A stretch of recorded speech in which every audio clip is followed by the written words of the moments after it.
CDP की class में आप सभी लोगों का एक बार पुनः स्वागत है। हम लोग पढ़ रहे थे व्यक्तित्व,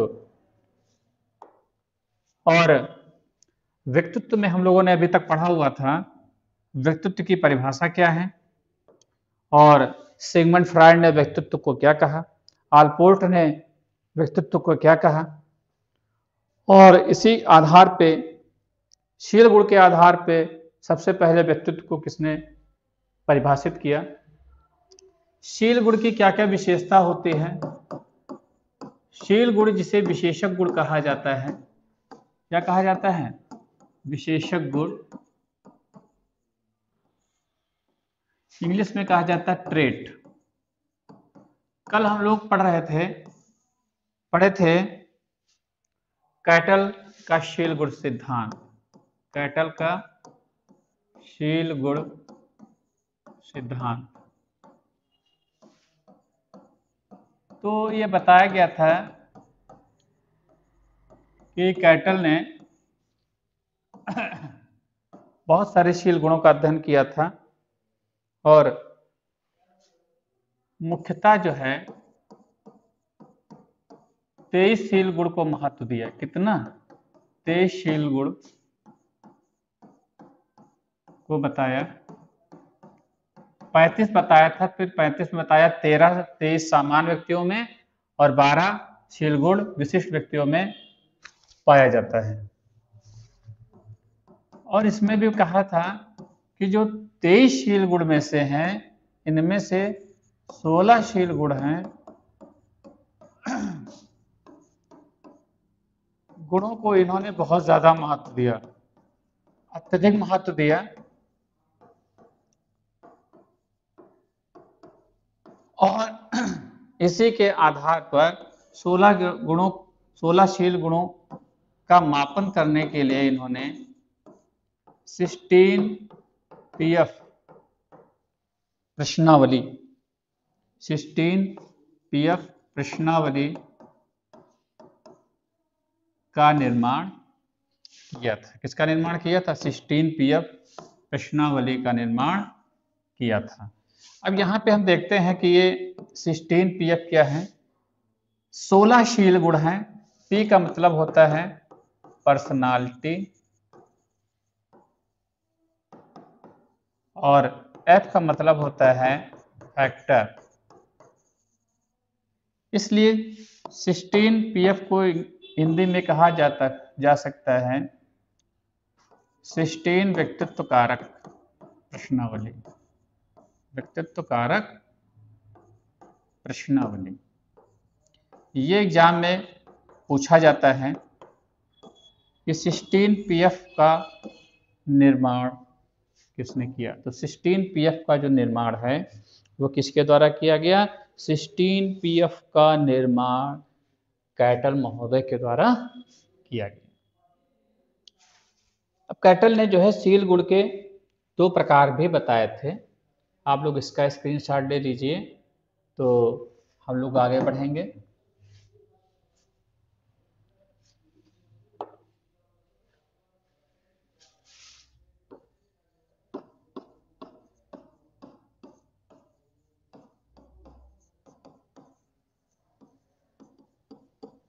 कैटल के अनुसार शील गुण के 2 प्रकार होते हैं। कितने प्रकार? के 2 प्रकार होते हैं। कौन कौन से? इन्होंने बताया, एक होता है सरफेस ट्रेट या सतही शील गुण,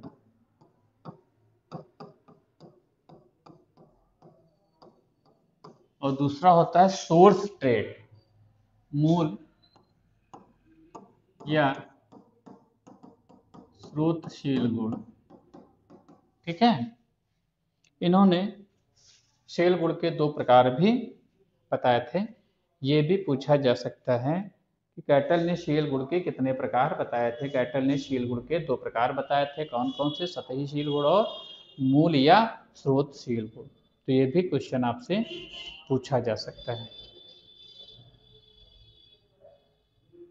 अब हम लोग जो अगले विषय की चर्चा करेंगे पर्सनालिटी के चैप्टर में, वो हमारा विषय है व्यक्तित्व का मापन। हमारा विषय क्या है? वो व्यक्तित्व का मापन।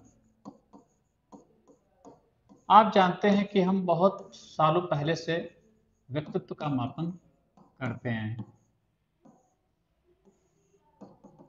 बहुत सारे क्वेश्चन पूछे जाते थे, उसके उत्तरों के आधार पे किसी के भी व्यक्तित्व का मापन करना बहुत पुरानी बात रही है और आज भी हम लोग जाने अनजाने इसका प्रयोग करते रहते हैं।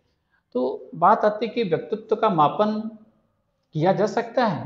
देखिए, व्यक्तित्व का मापन जो है एक कठिन कार्य है, इतना आसान नहीं है किसी आपके अंदर जो सारे गुण हैं वो माप ले।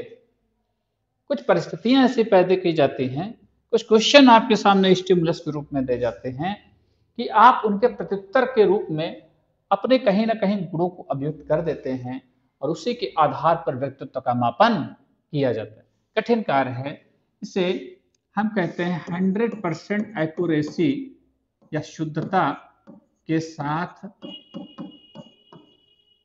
नहीं मापा जा सकता। मापन क्या है? असंभव। 100% एक्यूरेसी होगी हम नहीं कह सकते, ये नियर अबाउट हो सकती है, लगभग में हो सकती है, लेकिन 100% एक्यूरेसी नहीं हो सकता। तो व्यक्तित्व के मापन करने के लिए हम किस विधि का प्रयोग कर रहे हैं, शुद्धता हमारा इस बात पे भी डिपेंड करता है कि वह जो विधि है वो आत्मनिष्ठ विधि है या वस्तुनिष्ठ विधि है या वो प्रोजेक्शन मेथड है।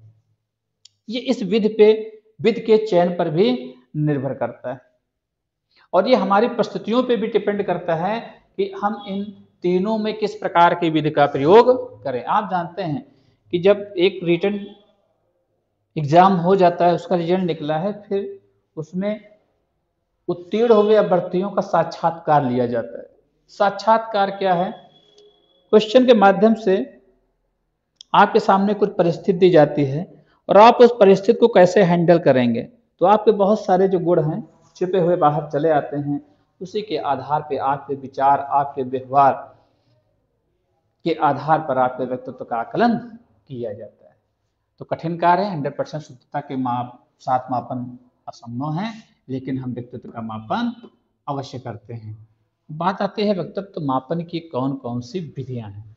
तो अब हम लोग विधियों पे आते हैं। आप लोग इसका स्क्रीनशॉट ले लीजिए।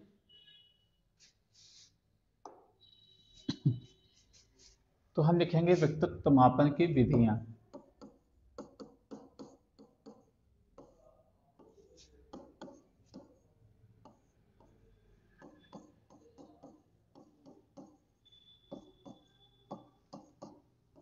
व्यक्तित्व मापन की विधियां। देखिए, व्यक्तित्व मापन की विधियां तीन तरह की हो सकती हैं। कितने तरह की हो सकती हैं? तीन प्रकार की हो सकती हैं। एक होता है आपकी आत्मनिष्ठ विधि।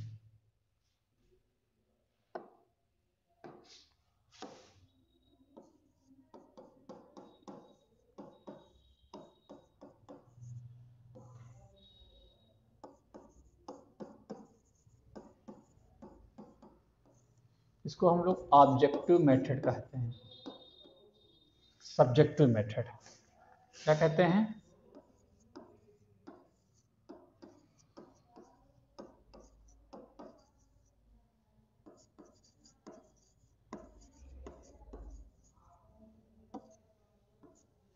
अब जो हमारी दूसरी विधि है वह है वस्तुनिष्ठ विधियां।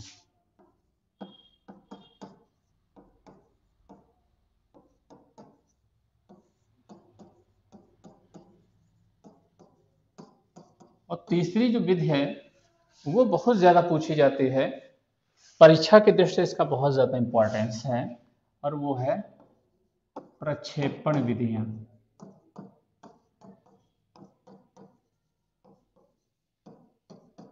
अब यहां पर बात करते हैं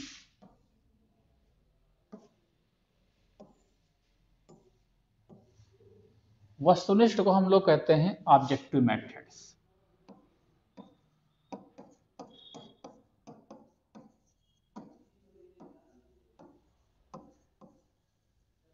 प्रक्षेपण विधियां किसको कहा जाता है? प्रोजेक्शन।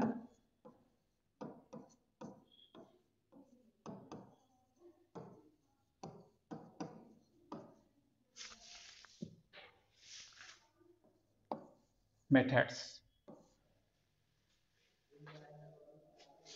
अब हम एक एक विधियों पे चर्चा करेंगे। आत्मनिष्ठ विधियां कौन है, वस्तुनिष्ठ विधियां कौन सी हैं, प्रक्षेपण विधियां कौन कौन सी हैं।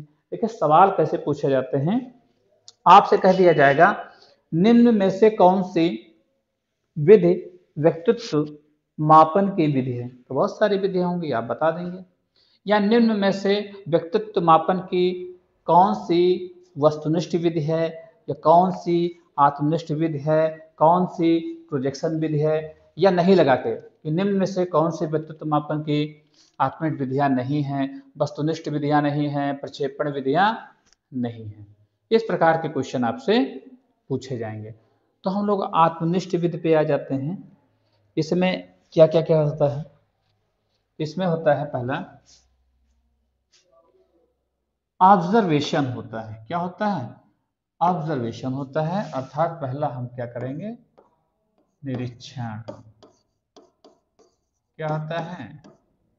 निरीक्षण, ऑब्जर्वेशन।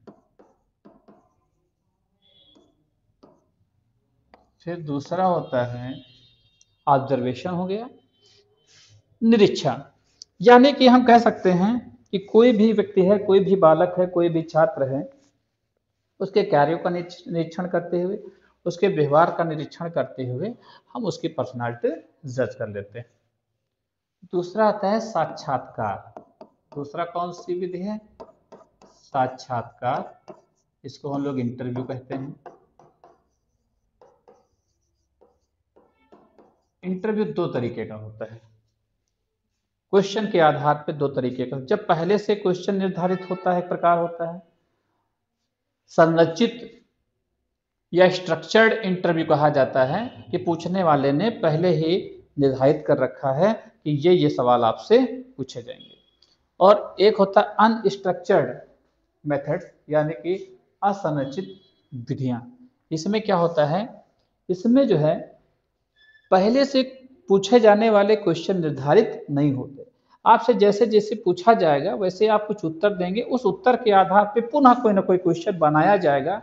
जैसे कहा गया हर सवाल के जवाब पे ही एक क्वेश्चन आपसे पुटअप किया जाएगा। तो दो तरह के साक्षात्कार हो गए, और ये बहुत प्राचीन विधि है। साक्षात्कार जो है बहुत ही क्या है? प्राचीन विधि है। फिर हम लोग तीसरी विधि पे आते हैं।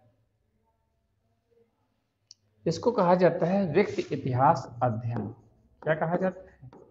व्यक्ति इतिहास अध्ययन।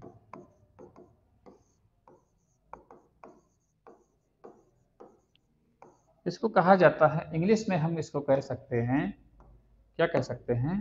Case study method.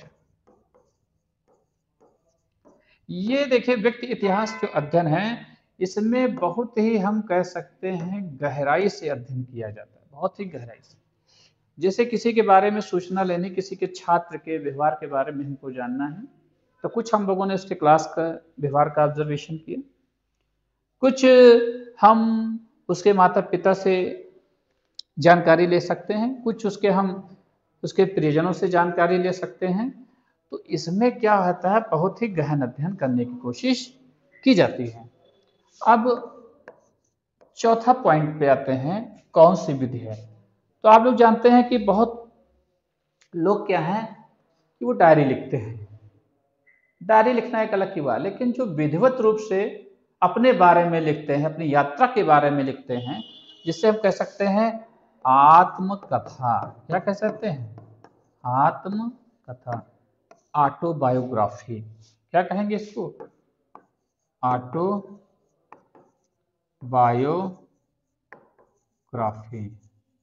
तो इसमें क्या है कि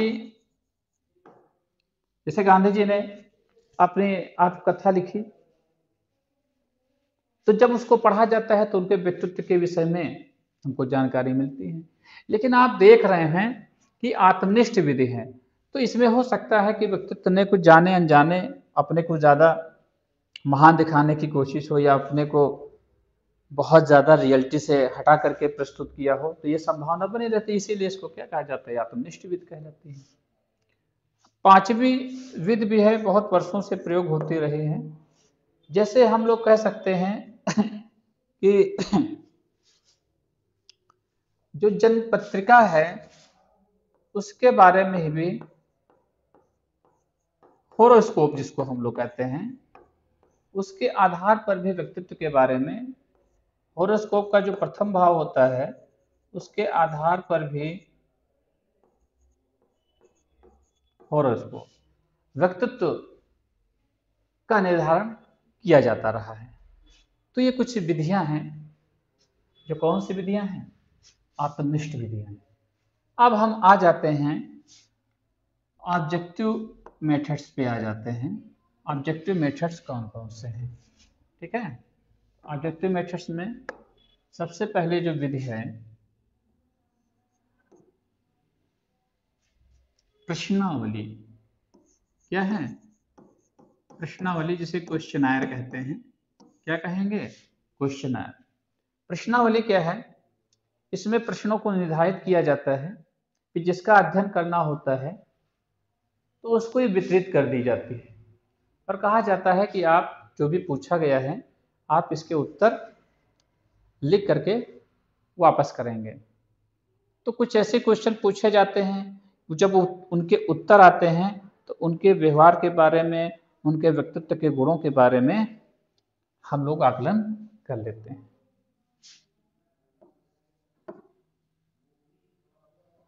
फिर है परिसूची।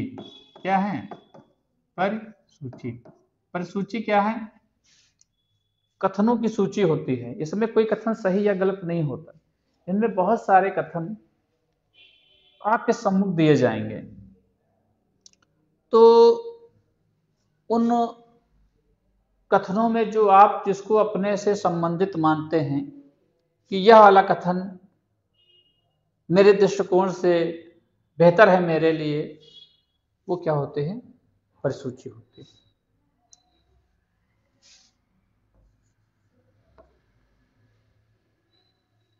फिर अगला आता है रेटिंग स्केल, निर्धारण मापनी।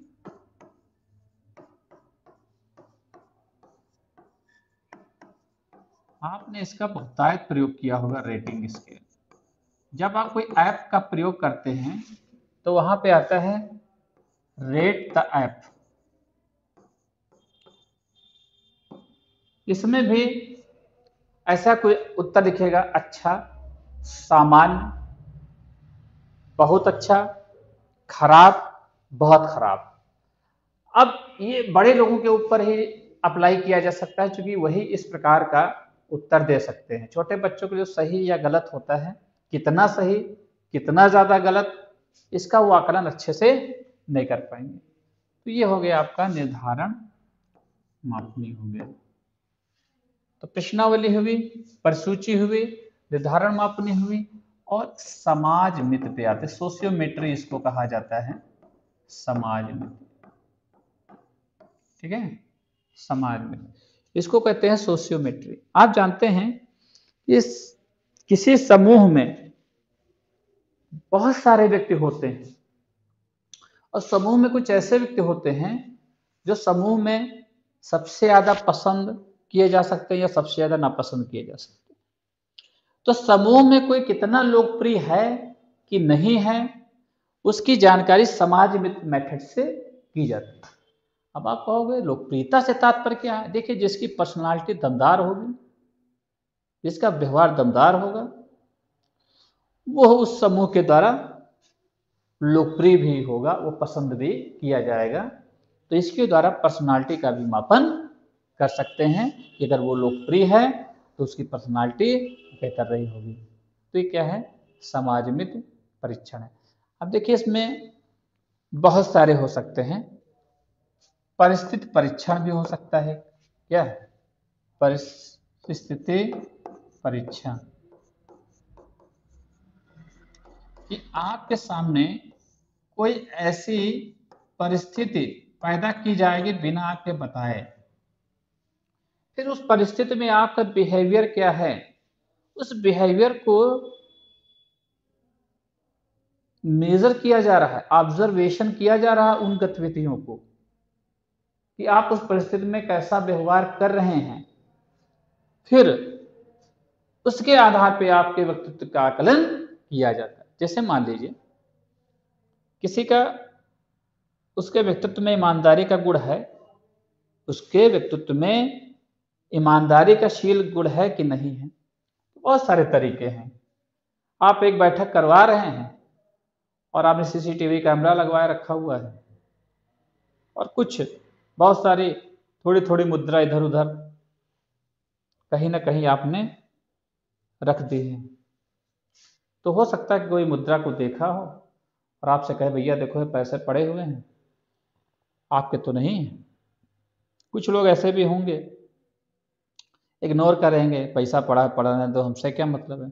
कुछ लोग ऐसे भी होंगे जो उस पैसे को अगल बगल देखें, कोई देख तो नहीं रहा है, फिर वो रख भी लेंगे। तो ये सारा का सारा सीसीटीवी कैमरा के फुटेज में आएगा और आपके बारे में ये हम कह सकते हैं कि इस के बारे में आकलन किया जा सकता है कि आप पर्सनालिटी में कौन से ट्रेट्स गुण हैं, किस इंटेंसिटी के हैं। अब बात आती है प्रोजेक्शन मेथड्स। प्रोजेक्शन मेथड्स जो होते हैं ये, इसको प्रक्षेपण विधि कहते हैं। इसके द्वारा हम लोग अचेतन मन का अध्ययन करते हैं। किसका अध्ययन करते हैं? अचेतन मन का अध्ययन करते हैं। पूछा जाएगा चेतन मन का अध्ययन किस विधि के द्वारा किया जाता है, क्वेश्चन पूछा गया है। किस विधि के द्वारा किया जाता है चेतन मन का अध्ययन? प्रक्षेपण विधि के द्वारा किया जाता है। अब प्रक्षेपण विधियों में भी कई सारी विधियां हैं। जैसे एक है टी परीक्षा,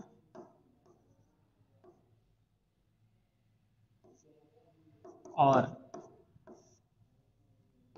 दूसरा है CAT परीक्षा, तीसरा है SAT परीक्षा, और अगला है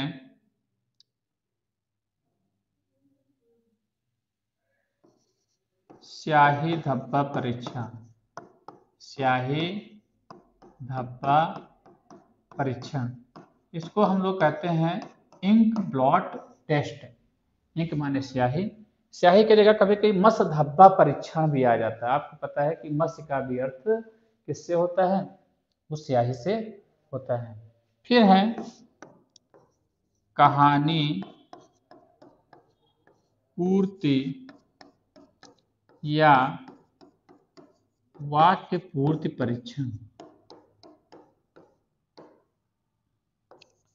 जैसे मान लीजिए कोई कहानी आप को दी गई, शुरुआत के कुछ लाइंस दे दी गई, फिर कहा गया इस कहानी को आप बढ़ाइए। तो आप जानते हैं कि इसके द्वारा आप की सृजनशीलता का भी मापन होता है, और साथ ही साथ आप ये भी जान लीजिए कि वो जो कहानी आप बढ़ा रहे हैं, कहीं ना कहीं आपके जो अचेतन मन है, जो उसमें कंटेंट है, वो कहीं ना कहीं कहानी पूर्ति का पूरा करने में, वाक्य पूरा करने में वो अपना प्रभाव डाल रहा है। इसी के हिसाब से आपके अचेतन मन का अध्ययन कर लिया जाता है। अब हम महत्वपूर्ण प्रक्षेपण विधियों की बात करेंगे जिससे क्वेश्चन बनाए जाते हैं। आइए देखते हैं, स्क्रीनशॉट आप लोगों ने ले लिया होगा। अब है महत्वपूर्ण प्रक्षेपण विधि।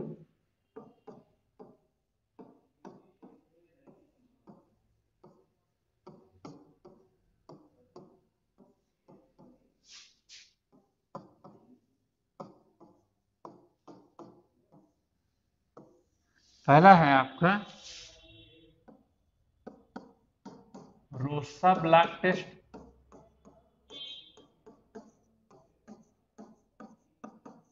ब्लॉट का मतलब क्या है? स्याही, यानी कि रोसा स्याही, रोसा इंक ब्लॉट टेस्ट। इंक का मतलब स्याही, ब्लॉट स्याही धब्बा,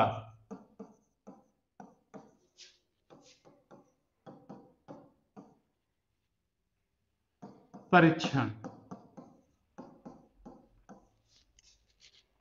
अब इसके जनक कौन हैं? चलिए इसको पहले सब लिख लेते हैं, ठीक है। अगला है कौन सा टेस्ट? अगला है आपका TAT test. TAT thematic apperception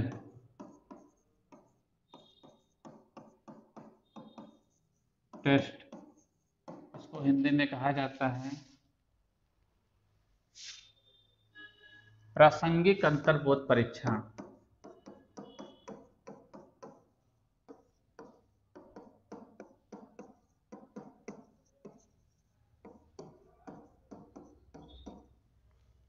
फिर है CAT test, child apperception test. Full form भी पूछा जा सकता है। इसको कहा जाता है बाल अंतर्बोध परीक्षण। क्या कहा जाएगा? बाल अंतर्बोध परीक्षण। फिर चौथा टेस्ट है आपका एसएटी, सीनियर एप्रिसेप्शन टेस्ट। ये बाल के लिए है और हम कहते हैं कि सीनियर, वरिष्ठ अंतर्बोध परीक्षण। क्या है? वरिष्ठ अंतर्बोध परीक्षण। अब देखिए इसकी क्या क्या विशेषताएं हैं, किस आधार पर इससे क्वेश्चन पूछे जा सकते हैं, इस पर हम चर्चा करते हैं। एग्जाम की दृष्टि से बहुत इंपॉर्टेंट है। जैसे इसमें जो कुल कार्ड कितने होंगे? कुल कार्ड 10, और इसमें किसी मानव या जानवर के चित्र नहीं होते, स्याही के धब्बे बने रहते हैं। तो इसकी विषय वस्तु क्या है? स्याही धब्बे। और इसके जनक कौन है? डॉक्टर हर्बन रोसा। ये पूछा जाता है, ये सारे इतने पॉइंट के आधार पर क्वेश्चन पूछा जाता है। टीएटिक थीमेटिक एप्रिसेप्शन टेस्ट, इसके जनक कौन है? मार्गल एवं रे।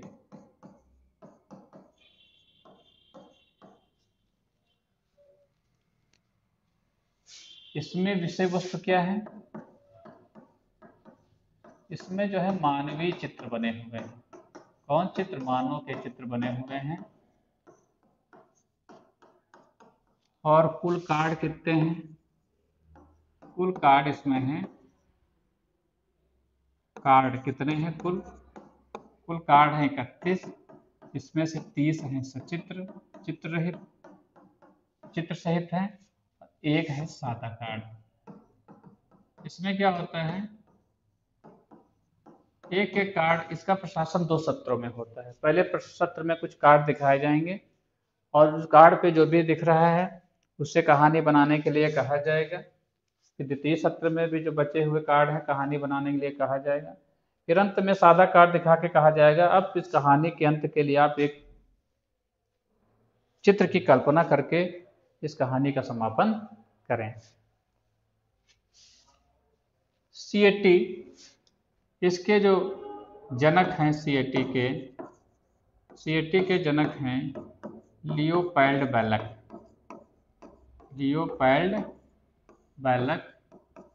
और इसमें कुल कार्ड कितने हैं? कुल कार्ड हैं 10। और विषय वस्तु क्या है इसकी? इस कार्डों पे जानवर के चित्र बने हुए हैं। क्वेश्चन पूछा जा सकता है किसने इसको बनाया, कुल कितने कार्ड हैं, या इस पे किसके चित्र बने रहते हैं? जानवर के चित्र बने हुए हैं। अब एसएटी परीक्षण के भी जनक कौन हैं? लियोपैल्ड बैलक। इसके भी जनक कौन है? लियोपैल्ड बालक हैं। और इसमें कुल कार्ड जो हैं 16 है। कुल कार्ड 16 और इसकी विषय वस्तु अगर हम बात करें मानवीय चित्र है। और ये 50 वर्ष के ऊपर के जो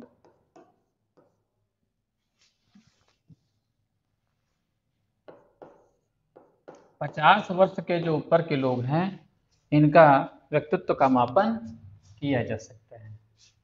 अब बात आता है टीएटी, सीएटी एवं एसएटी का भारतीय अनुकूलन किसने किया? तो इसका भारतीय अनुकूलन यानी कि भारतीय परिस्थितियों के हिसाब से इस परीक्षा को किसने बनाया? तो इसको बनाया डॉक्टर उमा चौधरी ने। किसने बनाया? डॉक्टर उमा चौधरी। ये भी परीक्षा के लिए बहुत इंपॉर्टेंट है। तो ये आपका था व्यक्तित्व मापन की विधियां। 3 प्रकार की विधियां थी। आप पिछले पेज पे जाएंगे, आत्मनिष्ठ, वस्तुनिष्ठ, प्रक्षेपण विधि। कौन सी विधि आत्मनिष्ठ है, कौन सी वस्तुनिष्ठ है, कौन सी प्रक्षेपण विधि है, और प्रक्षेपण विधि में कौन कौन सी विधियां हैं, परीक्षा की दृष्टि से क्या क्या पूछा जा सकता है, इसके विषय में चर्चा की गई। आशा करते हैं कि आप लोग लाभान्वित हुए होंगे। आज की क्लास यहीं समाप्त होती है। हम लोग पुनः किसी नए टॉपिक के साथ मिलेंगे।